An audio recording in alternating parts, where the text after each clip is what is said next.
नमस्कार। प्रारंभ पर आप सभी का स्वागत। मैं अवनीश, हमारे साथ हैं द मनीष ठाकुर शो के मनीष ठाकुर जी। मनीष जी, बहुत बहुत स्वागत, नमस्कार। नमस्कार अवनीश जी, दर्शकों को भी नमस्कार। जी, मनीष जी, नेहरू के 27 छायावाद, मैं छायावाद शब्द साहित्य से जरा उधार मांग के ले आता हूं, लेकिन जब मैं ये हम्म, कह रहा हूं कि नेहरू का 27 छायावाद, यानी हम्म, लगातार कांग्रेस का इकोसिस्टम उस सत्ता के छायावाद में पलता रहा, फलता रहा, फूलता रहा। आज जबकि मीडिया को गोदी मीडिया कह देने का फैशन है, लेकिन सवाल ये होता है कि सबसे पुरानी गोदी है किसकी?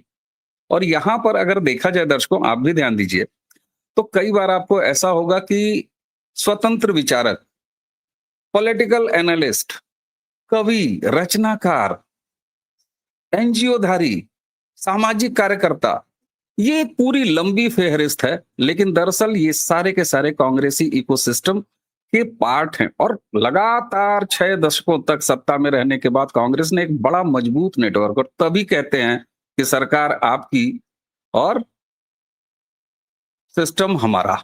ये बात वहीं से निकल के आती है। आज मनीष जी के साथ हम इसको एक्सपोज करेंगे, क्योंकि मनीष जी द मनीष ठाकुर शो के माध्यम से राष्ट्रवादी कंटेंट लेके तो आते ही हैं, प्रमुखता से आते हैं, लेकिन उसी के साथ दर्शकों का आपका पत्रकारिता का अनुभव। और मनीष जी, जरा इसको मैं ग्रे शेडेड एक बात है, कहते हैं घर का भेदी लंका ढाए, लेकिन मैं ये कहता हूं कि घर का आदमी लंका लगाए। तो आज मनीष जी के साथ हम ये देखेंगे कि किस तरीके से ये पूरा गिरोहबाजी लोग और पूरी गिरोहबाजी काम करती है। आखिर कैसा इनका स्वरूप है और कैसे ये काम करते हैं, मोडस ऑपरेंडी क्या है इनका, मनीष जी? बिल्कुल अवनीश जी, देखिए इनका आप सिर्फ सत्ता की बात नहीं कीजिए। आप चूंकि बहुत अच्छी बात यह है कि शुरुआती चूंकि सत्ता इन्हीं के पास रही है, इसीलिए मैं अक्सर इनको कहता हूं कि ये खैरात पर पले हुए लोग हैं और इनको आदत हो गई है खैरात की। तो सत्ता कांग्रेस की हो या ना हो, ये पलते उसी खैरात के लिए है। इसको आप बहुत बारीकी से यदि समझने की कोशिश करेंगे तो अभी कल वाली घटना से भी समझ पाएंगे, हम लोग आएंगे उस पर। ये इकोसिस्टम कांग्रेस ने जो तैयार किया, वो शुरुआत से ये पलते बढ़ते रहे। विरोध करने के लिए इन्होंने वामपंथ को पैदा किया, और या आप यूं कह सकते हैं कि उन्हें पल्लवित पुष्पित करते रहे। जेएनयू बना ही इसी के लिए कि इनको एक अड्डा दिया जाएगा, इनको सुख सुविधा दी जाएगी, ये शांत रहेंगे, ये बौद्धिक कार्य करेंगे, इनके भजन गाएंगे। लेकिन इंदिरा गांधी ने वहां पर भी लठ बजाए, और वहां पर उनके द्वारा लठ बजाए जाने पर ये सब के सब औकात में और शांत से रहे। ये किस तरह से काम करते हैं उसका सबसे बड़ा नमूना है ये जो डायलॉग अब जो है ना, कि जो कहते हैं ना कि सरकार हमारी है, सरकार उनकी है, सिस्टम तो हमारा है। क्योंकि सरकार अब कांग्रेस के अगेंस्ट की है, इसीलिए इनका इकोसिस्टम कहता है सरकार उनकी है, सिस्टम हमारा है। ये 100% सही है कि सिस्टम आज भी उन्हीं का है, उनका सिस्टम ताकत है।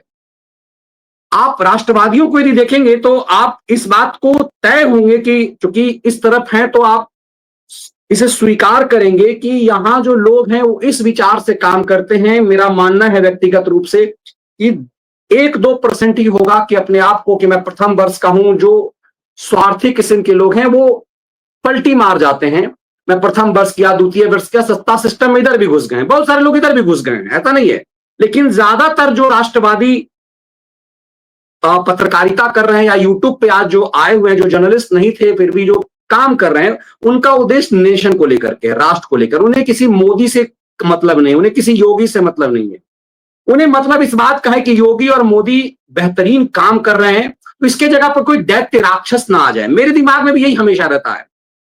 मैं तो 25 साल मेन स्ट्रीम, मतलब 20 साल मेन स्ट्रीम मीडिया में रहा, बीजेपी की रिपोर्टिंग की, कांग्रेस की रिपोर्टिंग की, ट्रायल कोर्ट से सुप्रीम कोर्ट तक गया, गृह मंत्रालय कवर किया, पार्लियामेंट कवर किया।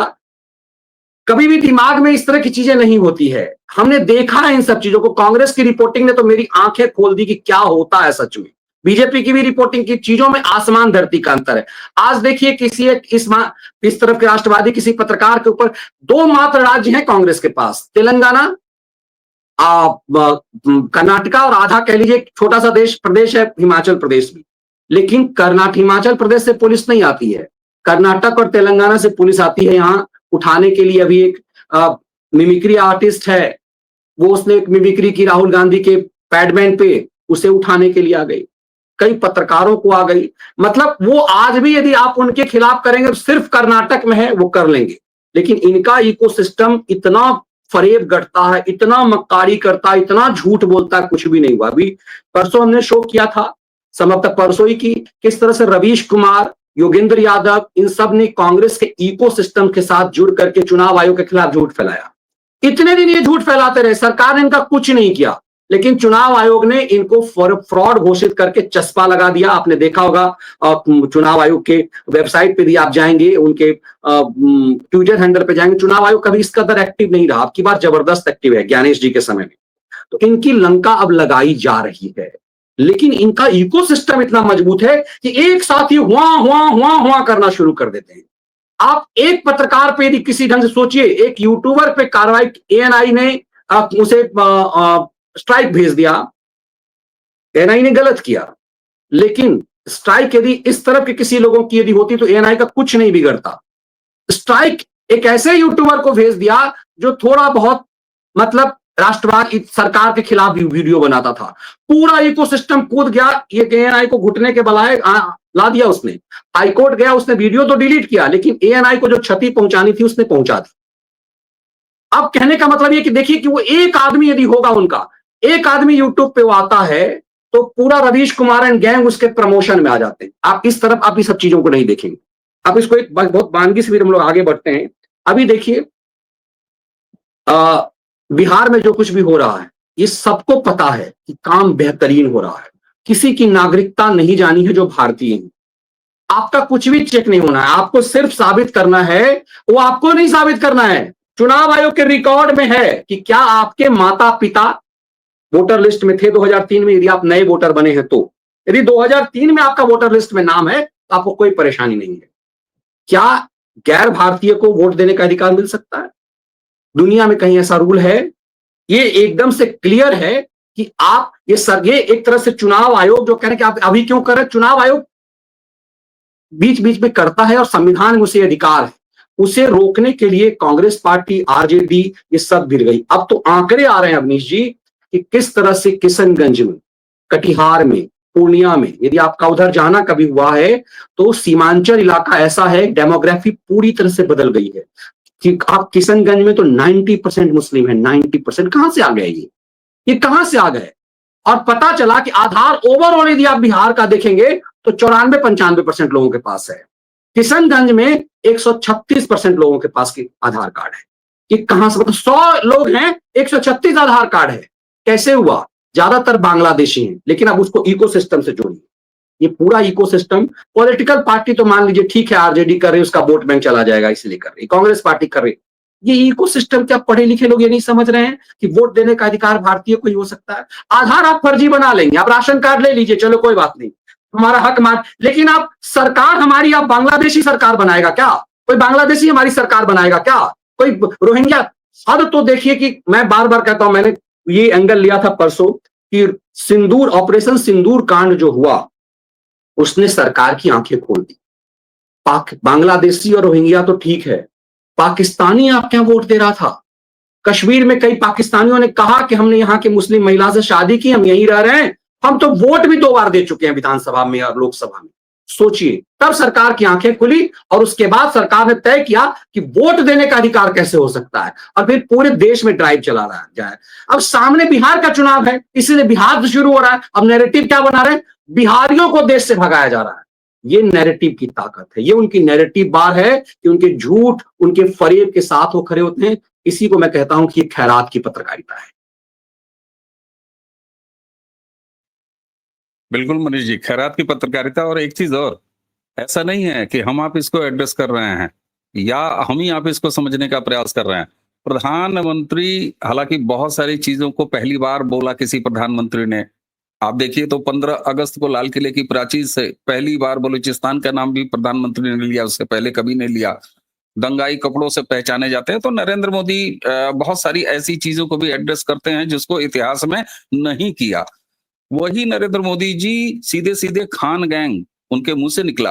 18वीं लोकसभा में पहला जो राष्ट्रपति के अभिभाषण पर धन्यवाद चर्चा के बाद जब प्रधानमंत्री बोल रहे थे तो उन्होंने एक लाइन कही थी, इकोसिस्टम को उन्हीं की भाषा में जवाब दिया जाएगा। प्रधानमंत्री ने खुल के कहा था 18वीं लोकसभा में, और उसके बाद संसद के अंदर और संसद के बाहर। लेकिन फिर भी क्या आपको लगता है कि एक 6 दशकों में बना हुआ एक पूरा इकोसिस्टम जो हर जगह प्लेस्ड है, वो अभी उस स्थिति में है कि उसके सामने से उसको जवाब दिया जा पा रहा है? और निश्चित राम जी की गिलहरियां सोशल मीडिया तो मेरे ख्याल से राष्ट्रवादियों की सबसे बड़ी ताकत है, लेकिन क्या एक ऐसा सिस्टम अब धीरे-धीरे आकार ले रहा है? आपको ऐसा लगता है या लेगा?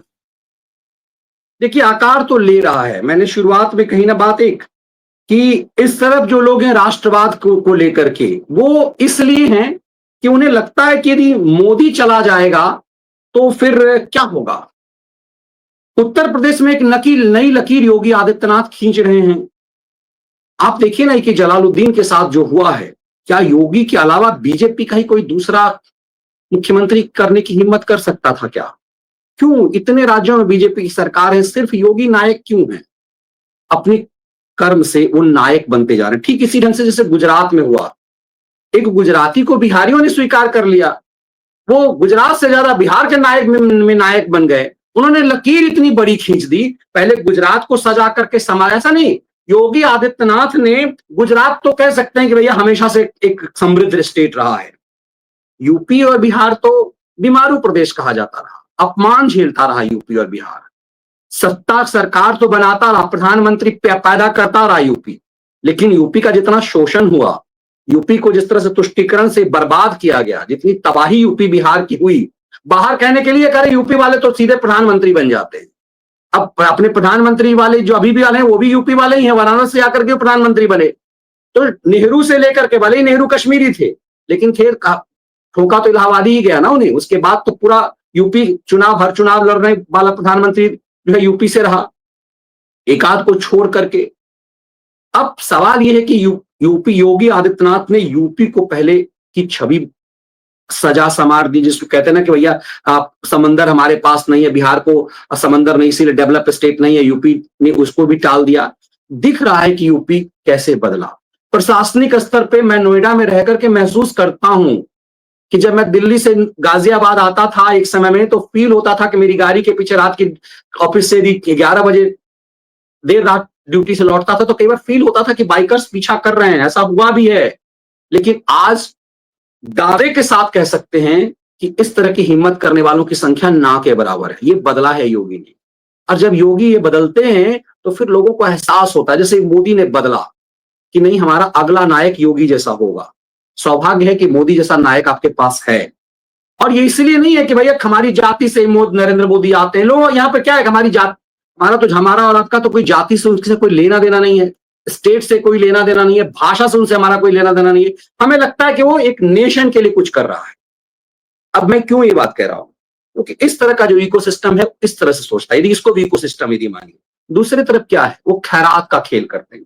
उनके ऊपर एहसान इतना ज्यादा है ना, इतना ज्यादा। मैं छोटी सी वानगी, कई बार मैंने अपने शो में कहा, मैं कांग्रेस की रिपोर्टिंग कर रहा था तो मैं पहचाना हुआ था। अभी एक कार्यक्रम में हमारे एक मित्र हैं रवि त्रिपाठी, वो जी न्यूज में पॉलिटिकल एडिटर थे। अब उन्होंने घोषणा की कि वो मीडिया से अलविदा कह रहे हैं, तो हमने अपने शो में उन्होंने आग्रह किया था तो हमने बुलाया, पहली बार उनका इंटरव्यू हुआ। रवि जी न्यूज में थे और मैं अपने चैनल की तरफ से कर रहा था। 2019 के लोकसभा चुनाव का परिणाम कल आना था। रणदीप सुरजेवाला 15-20 अपने चमचे पत्रकारों के बीच खड़ा था और उसने रवि को इशारा किया। मैंने पहली बार नाम लेके बताया रवि के साथ। उससे पहले मैं कई बार बिना रवि और चैनल का नाम लिए मैंने इस बात की जानकारी अपने चैनल में दी, हो सकता है आपने भी सुना होगा।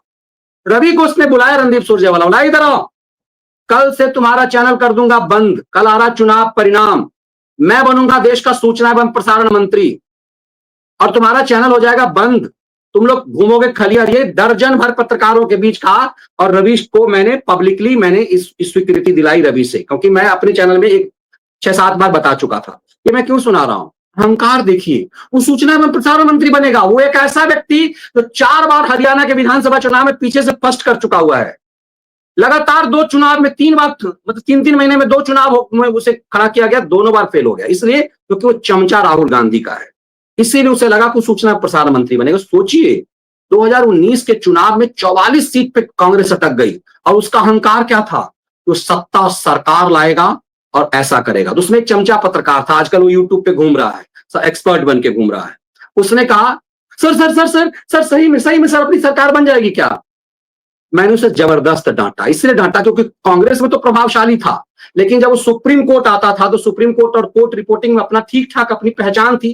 भाई कोर्ट रिपोर्टिंग में कोई आएगा तो मनीष ठाकुर और फलान से बात करेगा, वही ब्रीफिंग करेंगे, जो नए रिपोर्टर आते थे तो भैया भैया करता था। लेकिन कांग्रेस ऑफिस में वो बड़ा दलाल था, तो कांग्रेस ऑफिस में वो मेरे से आंखें चुराता था। लेकिन भाई पुरानी यादें तो थी, मैंने उसे बोला ये क्या ये तरीका क्या है, पब्लिकली मैंने उसे जलील किया। आजकल वो यूट्यूब पे घूम रहा है, वो कई बार वो सुनता है, बताता है कि मनीष जी मेरी कहानी सुनाते हैं।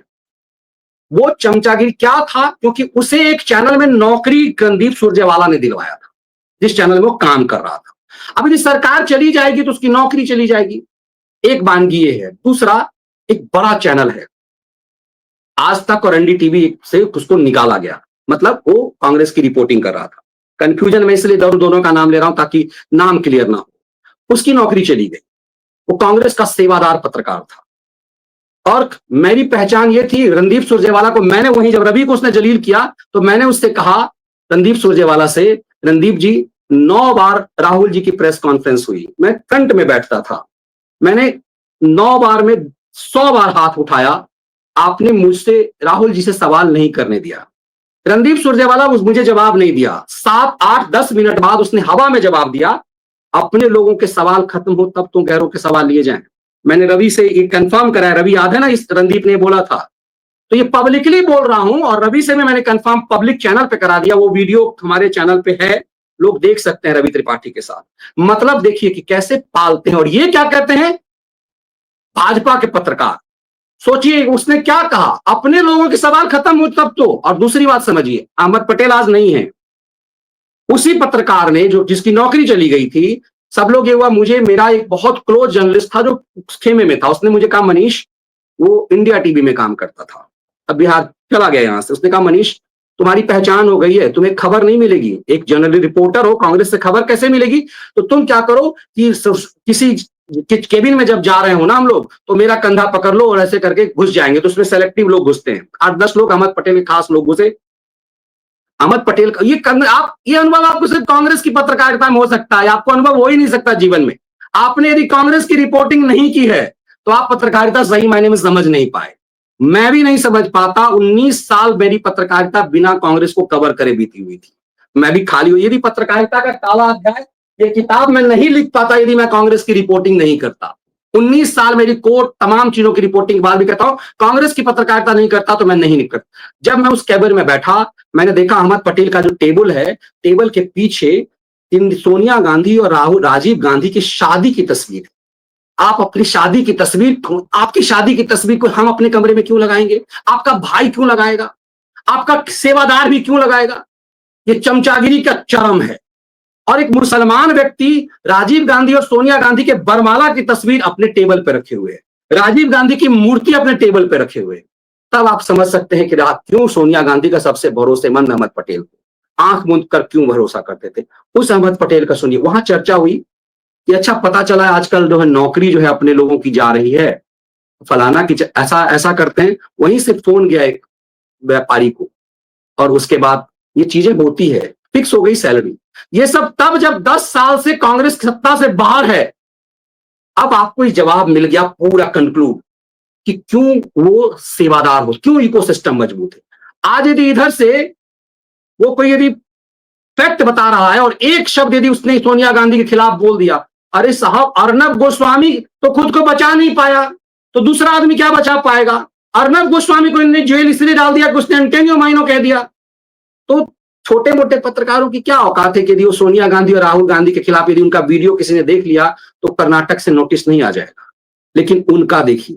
अब सोचिए आप अवनीश जी, यदि किसी को नौकरी किसी की चली गई है, किचन नहीं चल रहा है। अब पत्रकार बड़े चैनल का पत्रकार है, सैलरी के अलावा बहुत कुछ मिल रहा है, और सैलरी के अलावा बहुत कुछ इसलिए मिल रहा है क्योंकि वो पत्रकार है, वो टीवी का रिपोर्टर है। रिपोर्टर यदि नहीं रहा तो सैलरी भी गई और भारी आमदनी भी गई। वो नमक का दरोगा पड़ा होगा ना अपने मुंशी प्रेमचंद जी का, कि भाई सैलरी तो जो है पूर्णमासी का चांद है, तो ऊपरी आमदनी कुछ होनी चाहिए। अब सोचिए, जिसकी नौकरी चली गई हो, उसको 40,000 50,000 तब तक के लिए फिक्स कर दे यदि कोई, जब तक उसकी दूसरी नौकरी नहीं होती है, तो जीवन भर वो एहसान में होगा या कोई और होगा। मैंने कई ऐसे पत्रकारों को देखा कि कांग्रेस कवर करते करते उनकी सब कुछ, उनकी उनकी विचारधारा, सोच सब बदल गई। 2019 में मैंने कांग्रेस रिपोर्टिंग करते हुए सर 10 ऐसे पत्रकारों को देखा जो मेरे बहुत क्लोज हैं। वो कांग्रेस दफ्तर इसलिए जाते थे क्योंकि इकोसिस्टम ने ये बता दिया था 2019 में सरकार कांग्रेस की आ रही है। एनडीटीवी पर रवीश कुमार के साथ एक महिला बैठती थी, वो कहते अरे लोग नैरेटिव बना रहे हैं कि नरेंद्र मोदी दोबारा आ रहा है। नहीं आएगा नरेंद्र मोदी, कांग्रेस ही आएगी। 2019 में इकोसिस्टम ने साबित कर दिया था कि कांग्रेस की सरकार आ रही है। कांग्रेस रिपोर्टिंग कर जो जो इधर उधर क्राइम रिपोर्टिंग करते थे वो भी कांग्रेस के प्रेस कॉन्फ्रेंस में होते थे। कांग्रेस के प्रेस कॉन्फ्रेंस में 500-500 पत्रकार होते थे, कहीं से भी पीसी चल रही। क्यों? उनको लग रहा था कि सरकार यदि आ जाएगी तो बुरे वक्त में भी हम इनका साथ दे देंगे ना, तो हमारा खैरात का खेल शुरू होगा।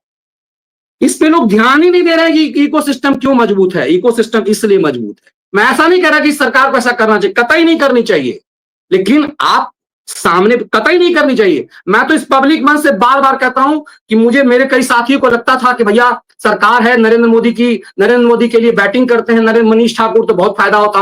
मैं पब्लिक मंच से कहता हूं किसी की हैसियत नहीं है कि ये साबित करने में, बीजेपी के दफ्तर तक नहीं जाता। ये चंगू मंगू टेबल साफ करने वाले बड़े बड़े वहां अधिकारी बने, वो तय करते हैं कि ये कौन यहाँ। इसीलिए होता क्या, आप देखिए इकोसिस्टम में वो अल्लन गल्लन पल्लन टॉप वाला जो है वो वहां बैठ रहा है गृह मंत्री के बगल में, फोटो खिंचा ले रहा है। फोटो एक सारा गेंडा किस्म का बिहार का है, वो एक फोटो खिंचा लिया, उस फोटो से उसने करोड़ों कमाई कर ली। वो करोड़ों जगह बोल गया गृह मंत्री के साथ बैठा, जबकि गृह मंत्री के साथ खाना वाना कोई नहीं खाया, वहां फोटो अपॉर्चुनिटी करवा दी गई। और यहाँ के दलालों, यहाँ के इकोसिस्टम भी किसको पूछ रहा है? इसीलिए वो तो किस्मत समझिए कि नरेंद्र मोदी का नैतिक बल इतना बड़ा है, लोकप्रियता इतना बड़ी है, लेकिन यहाँ जो खड़े हैं वो भी खेल वही कर रहे हैं। बिल्कुल बिल्कुल मनीष जी। और मैं दो अपने से जुड़ी हुई आपको घटनाएं बताता हूं। एक ऐसे सो कॉल्ड संपादक जो कि आम आदमी पार्टी ज्वाइन किया, सब जानते हैं, मैं आशुतोष का नाम लेके कह रहा हूं। आशुतोष के 2 प्रोग्राम, मुद्दा और सीधी बात। मुद्दा और सीधी बात को प्रोड्यूस करने वाला हमारा बचपन का एक मित्र, जिसको आप लंगोटिया यार कह सकते हैं, वो उन दोनों प्रोग्राम को प्रोड्यूस करता था। और आम आदमी पार्टी का जब गठन हुआ तो आम आदमी पार्टी का पूरा संविधान उसी सेक्टर 16 के मीडिया हाउस में बैठ के 24 घंटे की सिटिंग के बाद, आप मुस्कुरा रहे हैं, आपको भी ये पता है, और घोस्ट राइटिंग कराई गई साहब। ये तो होता है कि किस तरीके से पार्टियां एक दूसरे से मिली होती हैं और कैसे ये इकोसिस्टम होता है। और एक घटना मैं और आपको बताऊं। एक दफा मैंने अपने यहाँ पाकिस्तान, इनके बांग्लादेश के ब्लिट्स वीकली के संपादक हैं सैयद शोएब चौधरी के साथ मैंने अपने यहाँ प्रारब्ध पर 3-4 ऐसे विस्फोटक उनके जो रिपोर्ट्स थे उस पर वीडियो किया, और सैयद शोएब चौधरी पर कर्नाटक में एफआईआर दर्ज हो गई। नाम हमारे चैनल का भी उसमें आया, लेकिन फिर चूंकि प्रेमा फेसी कुछ था नहीं, लेकिन वो मुकदमा दर्ज हो गया। तो आपने बिल्कुल सही कहा कि कर्नाटक में आप एक जगह उनकी सरकार है, लेकिन आपके खिलाफ कार्रवाइयां हो जाती हैं, आपके वीडियोस को रिपोर्ट कर दिया जाता है। यानी छोटे छोटी जगहों पर उनका इकोसिस्टम नजदीकी नजर रखता है, ये तो साफ है। एक चीज, अब जरा सा पत्रकारों से जरा बाहर चलते हैं। मैं एक बात कहा करता था कि लिखते हो अपने पार्टी का नारा, विचारधारा का नारा, और कहते हो ये नई कविता है। और जब हम कहते हैं कि अरे यार ये तो पार्टी का तुम्हारा नारा है, तो कहते हो नहीं नहीं, इसके लिए आपको दृष्टि चाहिए। मैं बात कर रहा हूं वो सो कॉल्ड लेखक, हम सबको याद है ना, अवार्ड वापसी गैंग। ये मेन स्ट्रीम मीडिया के पत्रकार नहीं है, ये कहीं भी आपको पत्रकारिता करते हुए दिखाई नहीं देंगे, लेकिन ये अपने आप को कवि कहेंगे, अपने आप को समीक्षक कहेंगे, अपने आप को बुद्धिजीवी कहेंगे, लेकिन फील्डिंग ये पूरी तरह वही करते हैं।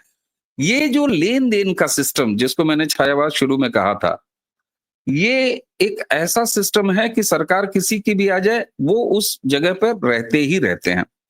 अब जब उनकी स्थितियां बदली हैं, चाहे वो साहित्य अकेडमी हो, चाहे वो संगीत नाटक अकेडमी हो, चाहे और सारी जगह हो, क्या आपको लगता है कि अभी भी इस पर बहुत कुछ करना बाकी है अकादमिक क्षेत्र में, जो इनका इकोसिस्टम है?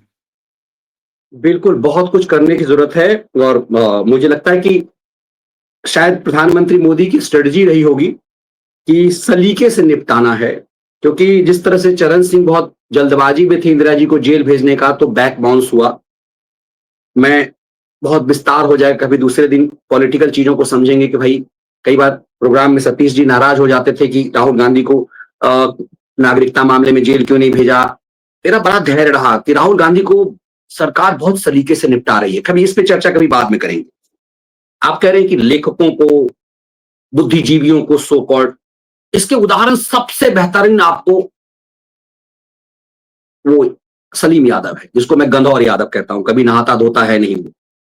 नहाना धोना, अब देखिए उसके कुर्ते बहुत महंगे होते हैं, लेकिन आप कैमरे पर यदि देखेंगे ना तो लगेगा फटीचर टाइप। बहुत महंगा सैंडल पहनता है।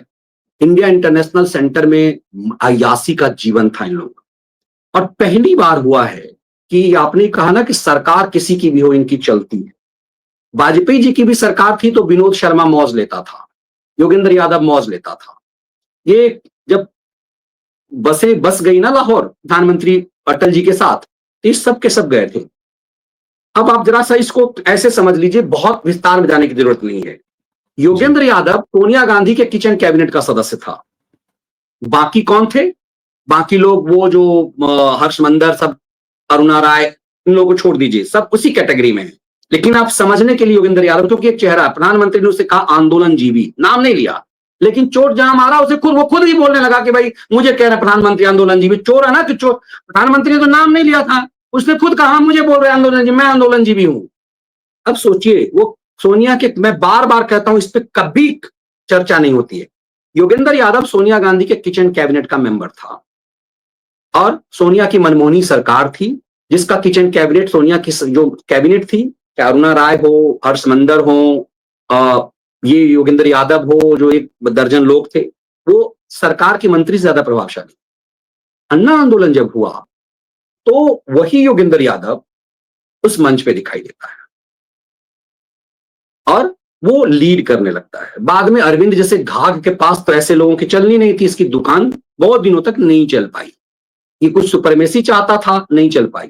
अब सोचिए, जो सोनिया गांधी के लिए काम कर रहा है सरकार के लिए, वो सरकार के विरोध में केजरीवाल के लिए काम कर रहा है। अब जब केजरीवाल की सरकार बन गई है, केजरीवाल की सरकार नहीं यदि बनती दिल्ली में, तो किसकी सरकार बनती? बीजेपी की सरकार बनती। तो उस समय जो जनता के अंदर एक गुस्सा था कांग्रेस को, उसे एब्जॉर्ब करने के लिए, सेफ्टी वॉल कह लीजिए, केजरीवाल को खड़ा किया गया, ऐसा मेरा मानना है। केजरीवाल एक कांग्रेस का क्रिएट किया हुआ था, क्योंकि गुस्सा दिल्ली में सबसे ज्यादा, नेशनल कैपिटल है ये, पढ़े लिखे लोग थे यहां, सब तरह के लोग हैं, ये गुस्सा पूरे दिल्ली के अंदर था। तो एक तरह से हवा दिया गया कि उस गुस्से को कहीं ना कहीं वोट वो हो जाए और बीजेपी की सरकार नेशनल कैपिटल में ना बने। नेशनल कैपिटल में बीजेपी यदि किसी की केंद्र के विपरीत सरकार होगी तो केंद्र की सरकार के लिए भी मुश्किलें होंगी। उसने बिल्कुल। केजरीवाल के साथ वो खड़ा हुआ। वही योगेंद्र यादव राहुल रिफॉर्म परियोजना जो सोनिया गांधी चलाती है, मैं उसे राहुल रिफॉर्म परियोजना कहता हूं, जो 20-25 सालों से चल रही है सोनिया गांधी की, उसका प्रणेता कौन है? योगेंद्र यादव। तो योगेंद्र यादव कभी सोनिया से अलग आपको दिखाई दिया? मतलब राहुल गांधी की स्क्रिप्ट वो लिख रहा है, सत्ता कहीं भी हो, किसान आंदोलन में वो, शाहीन साजिश में वो, हर चीज में वो। ये एक बहुत बेहतरीन उदाहरण है, योगेंद्र यादव से बेहतरीन उदाहरण नहीं है। आज देखिए बिहार में जो कुछ हो रहा है, हर जगह वो है। बिहार में जो वोटर लिस्ट वाला तैयार हो रहा है, उसमें फेक न्यूज किसने फैलाया? योगेंद्र यादव, क्योंकि सो कॉल्ड बुद्धिजीवी है। इसने क्या फैलाया कि बिहार की बड़ी सीमा ना, बिहार की जो सीमा बांग्लादेश से लगती नहीं है, बिहार की सीमा नेपाल से लंबी लगती है। नेपाल के साथ बेटी रोटी का भारत का रिश्ता है, तो नागरिकता जो छीनेगी ना वो हिंदुओं की छीनेगी। अब देखिए, चूंकि ये खुल करके नहीं बोल सकते कि मुसलमानों के साथ ऐसा हो रहा है, इस चुट्टे ने ये नैरेटिव फैला दिया। चुनाव आयोग ने, आप लगाइएगा उस पर, कि चुनाव आयोग ने मिसलीडिंग करके योगेंद्र यादव, रवीश कुमार, सुप्रिया श्रीनेत, खड़गे, इन सबको मिसलीडिंग करने वाला चस्पा ठोक दिया। ये पहली बार हुआ है अवनीश। बिल्कुल बिल्कुल। इस देश के गृह मंत्री को हत्यारा साबित कर दिया इस एनडीटीवी पर बैठ करके रवीश कुमार ने एक 2 कौड़ी के मैगजीन की छपी खबर के आधार पे कि जज लोया का हत्यारा है। उस समय वो भाजपा के राष्ट्रीय अध्यक्ष थे जिस समय खेल किया गया, और टेलीविजन चैनल पे चलता रहा, सुप्रीम कोर्ट में झूठा साबित हुआ, फिर भी आज देश के गृह मंत्री को जज लोया का हत्यारा कहा जाता है और सरकार चुप रहती है। कांग्रेस की सरकार होती तो आज, या फिर योगी आदित्यनाथ होते तो आज मुख्तार अंसारी, अतीक अहमद की गत हो गई होती योगेंद्र यादव और रवीश कुमार की। वो सौभाग्य है, क्योंकि ये मुझे लगता है कि वो जड़ से खत्म कर देना चाहते हैं नरेंद्र मोदी। जनता की नजर में इन सब की साख खत्म हो गई है। ये कहते हैं ना कि वोट खत्म कर, अरे तुम्हारा वजूद खत्म हो गया है, तुम 2 कौड़ी के रह गए हो। तो धैर्य की बात यह कि हम लोगों को दुखी होने की जरूरत नहीं है, चीजें बदल रही है। जनता का भरोसा, आप देखिए ना, बिहार में उत्पात कर रहे थे आरजेडी, राहुल कांग्रेस पार्टी, तमाम वामपंथी, ये सब के सब थे। बिहार बंद का कोई असर नहीं हुआ। यदि 90 के दशक को आप देखिए, क्योंकि सोशल मीडिया में लोग जब जागरूक हो चुके हैं, इनको पहचान चुके हैं। बिल्कुल, और इसीलिए संभवतः ये जो सोशल मीडिया का असर है, हमको याद है 2014 में जब सोशल मीडिया के काफी प्रभाव था और सरकार जब बनी, तो कांग्रेस इकोसिस्टम की तरफ से ये कहा गया कि ये सारे फर्जी हैंडल्स हैं सोशल मीडिया पे, सारे फर्जी प्रोफाइल हैं, ये खत्म हो जाएंगे। लेकिन ये गवाह है, समय गवाह है कि वो लगातार बढ़ता गया, राम जी की गिलहरियां लगातार बढ़ती गई, और सोशल मीडिया, कम से कम जिसे मैं जन मीडिया कहता हूं, और वाकई इस जन मीडिया ने इन तमाम गिरोहों के सामने जो टक्कर लिया है वो अभूतपूर्व है, और प्रधानमंत्री भी इसको इंडोर्स करते हैं। मनीष जी, ये ऐसा टॉपिक है कि जिसको जितना खोदते जाइए उतना ज्यादा, जैसे ना वो रैट होल निकलता जाता है। तो इस पर क्रमवार चर्चा जारी रहेगी। ये एक किसी 35-40 मिनट की बातचीत में समाहित नहीं किया जा सकता, क्योंकि इनके कारनामे बहुत बड़े हैं। लेकिन आज आपसे पहला मौका है जब मैं प्रारब्ध पर बात कर रहा हूं, और मुझे बड़ा अच्छा लगा बात करके। मुझे उम्मीद है कि हमारे दर्शकों के सामने उनके निवेदन पर, मेरे निवेदन पर आप मुझे दोबारा अवसर देंगे। तो दर्शकों, इसी के साथ हमें और मनीष जी को आज की यह चर्चा समाप्त करने की आज्ञा दीजिए। और हमारा वादा है, मैं ऑन कैमरा कह रहा हूं, ऑन रिकॉर्डिंग कह रहा हूं, कि मनीष जी को हम हमेशा आमंत्रित करते रहेंगे। जब भी अवसर मिलेगा, मनीष जी की सुविधा होगी। मनीष जी, आपने हमें समय दिया, आपका बहुत बहुत धन्यवाद। दर्शकों, इसी के साथ हमें और मनीष जी दोनों को आगे दीजिए। नमस्कार, प्रणाम, जय जय श्री राम। नमस्कार, जय जय श्री राम।